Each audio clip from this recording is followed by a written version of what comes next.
yung mga par, magandang gabi sa inyo mga par. So, paalis muna kami mga par.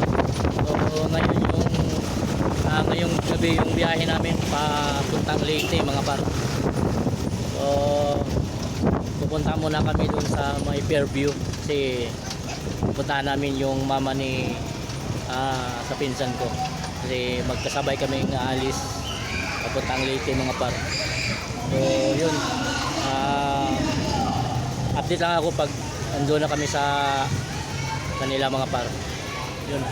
So yung mga par, magandang umaga kasi alauna na. So andito ako ngayon sa may Fairview. So sa UL yung sasakyan namin mga par. So ewan ko kung anong oras kami makaalis dito kasi pag alis namin dito pupunta pa to sa may Pasay kasi may pasahero pa doon mga par. So iwan ko kung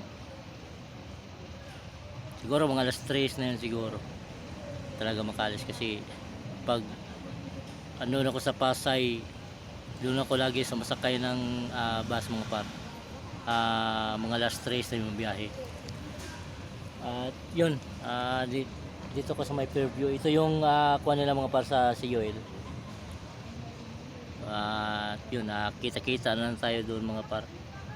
Kung ma-upload ko to yun, doon na lang tayo magkita-kita sa amin mga par pagdating ko kasi itong cellphone ko madali na ito maglubat eh.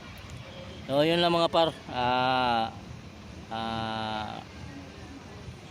Sana safe yung biyahe natin mga par, walang mga aberya sa makina.